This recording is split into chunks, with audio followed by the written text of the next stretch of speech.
Hey everybody, welcome to Money's No Object. I'm your host, Dylan Howell. This is episode number 321 of our YouTube channel and podcast, and I could not be more excited to continue sharing with you guys personal finance topics that I think could be useful for you in your long-term financial journey. Today, we are going to be talking about this dichotomy of being a spender or being a saver. And specifically, I want to talk to you about being a spender, but still being effective in your money management. Because I know a lot of you think, hey, I can't get over spending money on this or spending money on that, so I'm not even going to try. I'm not even going to try to build a good financial life because I'm just naturally predisposed to not be good with money. And I don't think that's true. I don't think it's true that we're naturally predisposed to not be good with money. Yes, we have tendencies. Yes, we have personality types. But ultimately, I think we all can be good money managers, and I want to help show you how in today's episode. Before we get started, though, if you could go down below, hit the big red subscribe button, like this video, leave me any feedback in the comments down below, and I'll be sure to respond to anything you leave down there. If you're listening on Apple or Spotify podcasts, be sure to subscribe and leave me a review on either one of those platforms. Follow me on social media at MNO with Dylan. And that's really good supplemental materials to all the things I'm putting out in these long form episodes on YouTube and the podcast every single day. And then if you need somebody to help you to build a financial plan and keep you accountable to that plan over the long term, then I can do that. Just DM me on any of the major social media sites and tell me that you are interested in financial coaching sessions. And you and I can begin working together, pushing towards your long-term financial goals and ultimately pushing you on towards long-term financial freedom, which is what I hope for every single individual who's watching or listening to this show on a day-to-day basis. Now, I think that most people in the personal finance space should know who Dave Ramsey is, right? Dave Ramsey is really a pioneer in the space, really somebody who has blown up the personal finance space, has really blown up the idea of getting out of debt and staying out of debt. He's taught millions of people how to get out of debt, how to clean up their financial life. And so I think he's somebody that most of us should know about. Now, not only should we know about Dave Ramsey, there's some things that he says that I think are really interesting and things that we should talk about. And something that he talks about often is being a spender or being a saver, right? Now, this is not something where it's a mutually exclusive thing, right? Where you're 100% spender or 100% saver, right? There's kind of like this continuum, right? This continuum of spenders and savers. And it's okay to fall anywhere on that continuum other than the extremes, okay? Because the extremes are where you get in trouble. And just about anything, extremes are where you get in trouble. You think about, and this is just the best example that we have right now. You think about politics, right? The extremes are where we get in trouble, right? But you can kind of find common ground with people who fall anywhere even near the middle, right? And the same kind of goes for spenders and savers. So let's talk about this for a second. Spenders, right, are people who do just that. They're okay with spending money. They like spending money. They have no problem with money coming in and money going out on whatever they want it to go out with. Now, a spender, they have some good positive attributes about them as well. Typically, a spender is going to be somebody who is willing to give money more often than a saver, right? Because a spender tends to do things with an open hand. They tend to be somebody who is, not caring so much about keeping all the money that they have, but they will, in a good scenario, in a positive scenario of being a spender, find somebody who needs money or needs something and will help that person out. They will give with an open hand. So I think that's a real positive idea of a spender. Now, I know a lot of you are thinking, well, hey, I like to buy stuff, right? I'm a spender. How's that going to make me good financially? And I'll get to that here shortly. But trust me when I say that not all hope is lost just because you fall into the spender half of individuals. Then there's the saver, right? And the saver is going to do exactly what you think the saver is going to do. The saver is going to actively save money. They're going to put money back for a rainy day. They're going to invest money. They're going to do all those different things. Now, savers, they're very good at having big retirement nest eggs.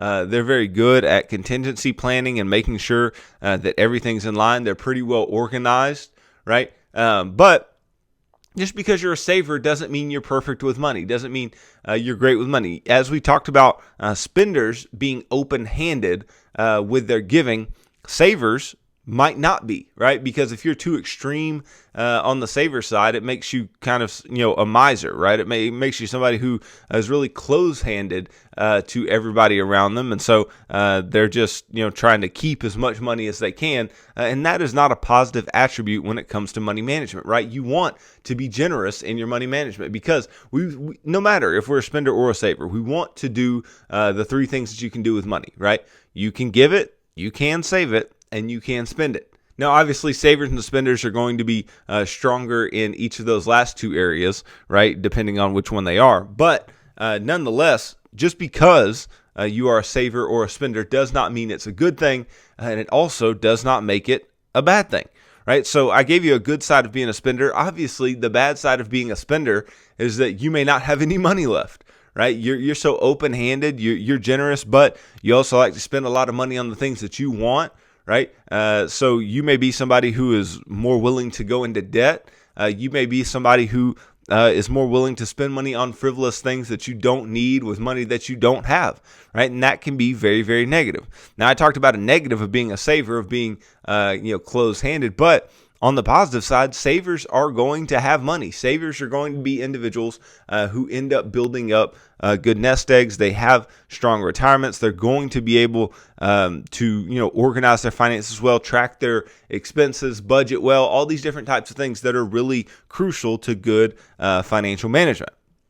Now, ultimately, we all need to be some mix of a spender and a saver because, again, the three uses of money, spending, saving, and giving, we need to be doing all three. So we need to have some spender in us, even if we are a saver. And if we're a spender, we need to have at least some saver in us, right? We need to have some of that positive financial foundation building, right? Some of that positive financial habits that we could be using for our good, okay?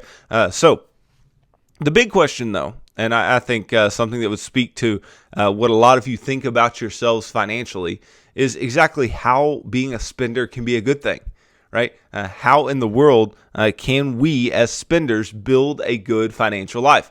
Yes, you may be able to be more generous, but what about my retirement plan, right? What about my ability to budget and ability to stay on a budget and all these types of things? Now, there is one way specifically that being one or the other can be easily counterbalanced, right? And that is through marriage, right? A lot of people in their marriages, they marry somebody who handles money quite differently than they do, right? I mean, just for instance, I am 100% in my relationship with my wife, the saver, right? That's just how my mind works, right? That's why I teach this stuff to you every day, because I am a saver. I do understand how all of this works. I have a high propensity to want to put money away, a high propensity to want to grow my money over time, and not such a high propensity to spend a lot of money on things that don't matter, right? Now, my wife, she has become less of a spender over time,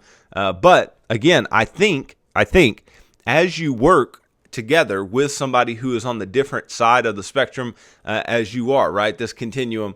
So you have spenders, you have savers, and as they work together, I think they kind of come closer together, which I don't think is a bad thing, right? My wife, yes, she makes me spend money more often than I think I would if it were just me, of course. Right? But I think I make her look more towards the saving aspect, the investing for retirement, the putting money away for emergencies, all those types of things. I think I make her look at those things more critically. And I think that we've both, kind of come to a common ground of how we manage money.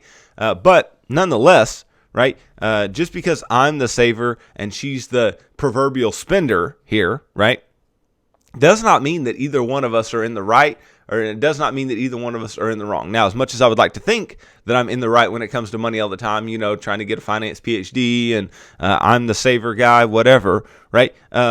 We still have to discuss a lot of things. We still have to make sure that we are on the same page financially. And sometimes she can come up with some things that are going to be very useful in our ability to make decisions for ourselves, okay? So, yes, spenders and savers exist, okay? But you spenders, you have hope, right? And you just need to make sure that you are open to learning more, right? I think it's all about learning more and being willing to apply the things that you learn. Yes, being in a relationship, being with somebody who is on a different end of the spectrum as you can be extremely useful, right? It can help you to change your behaviors, to change your actions for the good. It can make you less extreme on this particular continuum, right? But at the same time, there are a bunch of people who don't have these relationships. They aren't married. They aren't working together with somebody financially, right? So how do you, as a spender, right, get to this place where you're like, okay, at least I can be an effective financial manager, okay? And I think that one of the biggest things you can do is have somebody that you are accountable to, because there's nothing more powerful than somebody who is looking over what you're doing and keeping you accountable for what you're doing, right? That's why when it comes to our spiritual lives, right, especially as individuals, having somebody that you're accountable to is so valuable, right? Having an quote unquote accountability partner, right, is so useful for most people, because they are trying to make sure that they are doing the things they're supposed to do, trying to make sure that they are building the good habits that they're supposed to build over time, right? And in building those good habits out, that's going to make them, more of the thing that they want to be, spiritually. But we can build these good habits out financially, and it can make us more of what we want to be financially, right? So you should find somebody who you can be accountable to, that you can show your financial situation, that you can talk about your budget with, that you can be, very, open and honest with. I think that is a big deal. Now, apart from that, right, you have to make some big decisions. Okay, spenders must make some big decisions, because you can be pretty, far on the extreme of being a spender, and that's not going to be conducive to a strong financial foundation and a good financial life over the long term. It's just not, right? So you have to make some decisions, right? You have to decide if the way you're living financially is worth it, right? You have to decide that you've had enough. You have to decide that the amount of debt that you've taken out is enough or is too much, obviously, right? You have to decide that your lack of savings or your lack of investing is going to come back and bite you over time, right? And if you can make those decisions and those determinations for yourself, then you can be so much better off over the long term in turning the ship around and at least moving towards the saver end. Because I am a firm believer that it's very rare for somebody to go from spender to saver. I think we have these natural bends, right? I think we have these natural ways in which we kind of are. Right? But that does not mean that you can't learn more about the other side and move closer to it along our spectrum of being a spender and a saver. You absolutely can move closer and closer to it. But I think we naturally have this proclivity to do one or the other, and that's okay. Okay? But as long as you can recognize that and be self-aware, right? And have this understanding of the fact that, okay, maybe I'm not, 100% saver, right? Maybe I'm not somebody who's willing to put away every extra dollar, okay? But maybe I'm also not this person who is going to spend every dime that I have either, right? And so then I think it all comes down to financial education, prioritization of your finances, right? Prioritization of what you want to do financially. Because if you don't know what your goals are, if you don't know what you want to do, then it's going to be very difficult to get there. It's going to be very difficult to get to somewhere that you don't know where you're going. All right. So I think that we have to prioritize. We have to make sense of our financial lives. And then once we make sense of them and, we know what we want, we know where we want to be headed, then we can start making some big changes in our lives, some big changes in our financial lives, and really push towards the idea of being one or the other. Now, ultimately, I don't think it's the goal to be a saver, right? And I don't think it's the antithesis of the goal to be a spender. I just don't think that's the case, right? I think that they're both okay. I think it's all right. Okay. But anytime that either of these get in the way of you being financially sound, of you making good financial decisions, right, then they are a problem. Okay. They're not a problem by themselves, right? Just because you have a slant towards something does not mean that it's naturally a problem. It's only a problem when you, one, act on it, and two, you act on it in a way that is going to materially affect you for a long period of time in a negative manner. Okay, so you need to be able to keep those things, those actions in check. yes, if you're a spender and let's say you love clothes, right? It's going to be very easy to find something that you like and just buy it, right? Amazon is really easy. Online shopping is really easy, right? So it's very easy. It's at the tip of your fingers to literally purchase whatever you want, right? So I know it's very simple to do so, but if you can control those urges, right? And maybe not even completely control those urges, but make sure that those urges are within the bounds of the amount of money that you're willing to spend on, let's say, clothing every single month, then that's fine, right? You budgeted for it. You spent the amount of money that you budgeted, and that's it, right? It's not that difficult. You can still be a spender. You can still have, via the budgeting process, via the expense tracking process, the permission to spend money, right? But so many people think of budgets as super restrictive, right? We need to think of budgets as a way in which we can spend money and do it effectively and do it in a way that is responsible. Okay, that's what I'm trying to teach you to do with budgeting, is not just to not spend money, but it's to spend money, but do so in a responsible manner. That way, we actually have money to save. We actually have money to give. We actually have money to invest for our future, right? Because if we don't properly budget, then it can be very easy to spend every dollar that you have, to have to go into debt to buy other stuff that you want, right? And that is not the life we want to be living financially, okay? So as a spender, yes, you need to get your spending in check. You need to prioritize what's going on in your financial life, but it does not have to be a super painful process. Okay, now I know for some people, you're so deep into it, you're so deep into paycheck to paycheck that you don't know what to do. And I would posit that most people fall into this spender mindset. Now, right or wrong, I think that's the case, because these spenders tend to be people who have more of a consumer mindset. And I think in the United States, we have a very consumerist mindset overall, right? We're willing to spend a lot of money. We're willing to put a lot of money out there just to, hey, let's buy whatever we want with whatever money we have, and we can think about the repercussions later. We can think about the debt later. We can think about the amount of money that it leaves me with later, right? So I think a lot of Americans fall into that spending place, but I think that being a saver is something that a lot of people fall into as well. But I also think there can be some big cultural differences. I have a friend, for instance, who is from Nepal, and him and I both have very saver mindsets, right? We think about money in a lot the same way. We like to invest a lot. We like to make sure that we don't overspend. We look for deals. We look for the ability to save money at most chances that we get. Now, is this a perfect thing all of the time? No. Are there times when we should open up the pocketbook a little bit? I'm sure, right? But it doesn't matter what your culture is. You're going to have people who fall along this spectrum, but culturally, you can have more people who are one or the other just based on the way that they were raised, based on the way that they were taught about money over time, okay? So let's be clear. Is what I'm saying that you should, just embrace who you are? Not really. Right? I think that can be true, right? That you want to embrace who you are. You want to embrace the gifts that you've been given. I tend to agree with that, right? But I don't agree with the fact that we can't get better, right? I think we can all get better, whether we are spenders or savers naturally. I think we can all get better, and I think we should, right? Now, I'm not saying I should want to spend more money as a saver. That's not what I'm saying.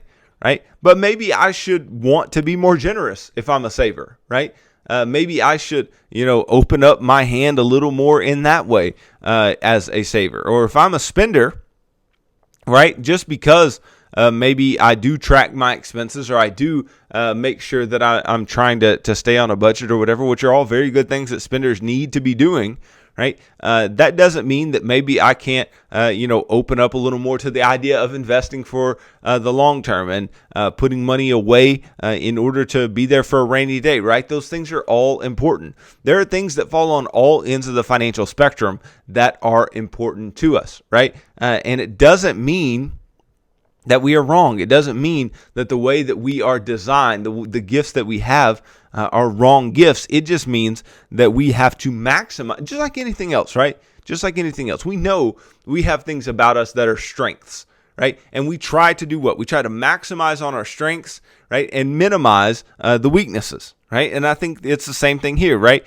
If you're a spender, you want to maximize your strength. You want to be generous. You want to have the ability to give money away, right? But you also are going to have to minimize your weakness, which is not having money left at the end of the month, which is spending everything that you have, being paycheck to paycheck, going into debt, right? You're going to have to put those things aside in lieu of being somebody who's more generous. Because in order to be generous, you actually have to have money. But if you're a spender and you're spending everything that you have, then you're not going to have any money, right? You're not going to have the ability to give, right? So there's this, fight for your money. There's this fight between, what you do very often and then what you could be good at as far as your financial gifts based on where you are in this spender to saver spectrum. And then naturally, when you're a saver, right, you may be able to, spend some money. You may be able to give some money, but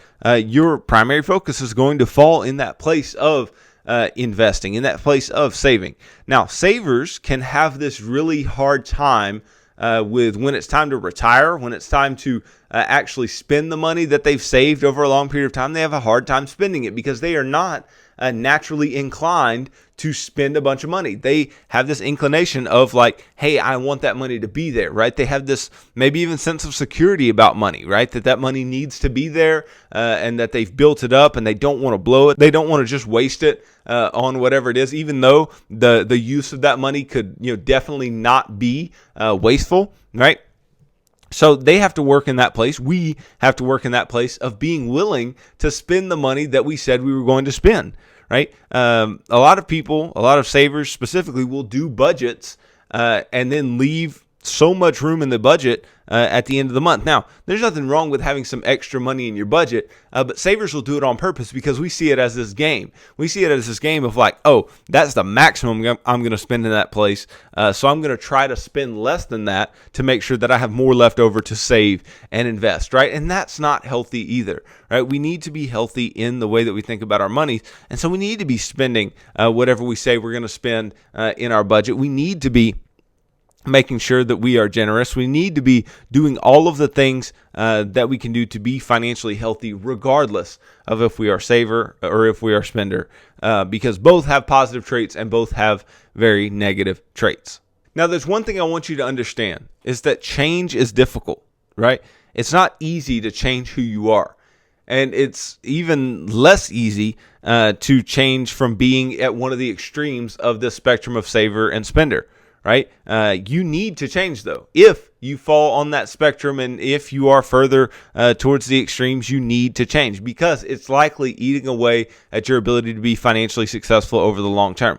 Because we have to define what financially successful is. Financially successful is not having a lot of money, right? Although that can be part of it, right? That is not what defines financial success. Right? Being financially successful does not mean, buying all the things that you want, right? Having really nice cars or, having really nice clothes. That's not financial success either.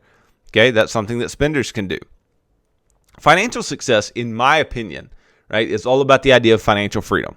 And you've heard me say this before, and I'll say it again, right? Financial freedom is all about options. It's all about having the ability to make the decisions that you want to make with your money. And that decision can be to spend your money. That decision can be to go on a vacation or buy something expensive or do something that you want to do with your money, right? 100%. It can be a way where we're just trying to spend money on the things that we've always wanted to. And that's okay, right? But ultimately, that's not all it's about, right? Because if we just spend and spend and spend and spend, then we're not going to have any money left over. We have to have options, and those options are not just to spend. Those options are to give in ways that we could have never thought to give before, right? And we want to be able to do that as well. We want to be able to build up nest eggs, to accumulate money in ways that we never thought possible, so that we can give in very generous ways and be very good spenders, very wise spenders of our money as well, right? So yes, having money is a big deal here, right? But ultimately what we're trying to do, and what I try to teach you guys to do via like the financial action plan, right? What I try to teach you to do is to build yourself a strong financial foundation, so at the end of the day, you have options with your money. And once you have options with your money, right, then the decisions are less consequential, right? If you have no options, let's say you're behind on the rent, right, and you have no money in your bank account, right? The number one thing that you're trying to do is maintain a place to live, right? You need a roof over your head. And so you're going to try to pay that rent. Okay, you have no options. Your option is pay the rent or live on the street. And so guess what you're going to try to do in the vast majority of cases? I don't know why you wouldn't try to do this. You're going to try to pay that rent, right? You have no options for that money. You have no option hey, let me use this money to give to the poor, or let me use this money to spend on something that I want, or let me use this money to save and invest for my future. No, you're going to use that money to pay the rent. Okay. And my thing about financial success is that we want to get you to a point where one day you can pay the rent, or you can pay your mortgage, or you can do whatever you need to do, right? You can take care of your bills and then look up and go, okay, I have extra money laying around, right? I have emergency savings. I have investments that are growing for me over the long term and will continue to do so, right? I have the ability to purchase things because my budget is opened up. I actually have some margin in my budget. I'm not living paycheck to paycheck anymore. That's options. That is financial success. And you can do that whether or not you are a saver, whether or not you are a spender or a saver. You can get to that place where you are financially successful. And I believe you all can. Now, is it highly likely that a saver is going to be able to build up a larger nest egg over time? Sure, right? Now, are they also going to have less fun with their money over time? Sure, right? Spenders will have more fun with their money, all else equal, right? Savers are going to have a lot harder time with doing that. But at the same time, are spenders going to have a hard time making sure that they have money left over at the end of every month?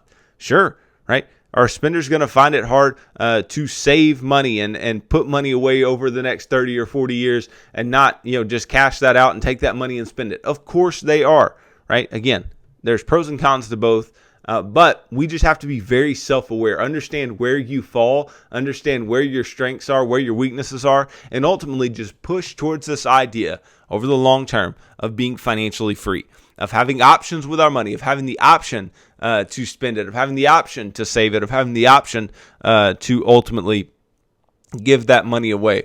And if you leave your options open and you understand what your options are, then the likelihood that we mess things up and the likelihood that we choose to not be financially free is far less. You need to have these realistic goals, and these goals need to be more all-encompassing than just have nice cars or have a nice house or have a big nest egg or whatever it is, right? We need to make sure that our goals are based around the ideas of having options. Hey, one of my goals is to give away as much money as I can, right? Then that's a good goal, right? Regardless of if you're a spender or saver. My goal is to, have this much money invested so I can go and I can purchase this in retirement. Sure. Or I can go purchase this before retirement. Or my goal is to be able to send my kids to college or whatever, right?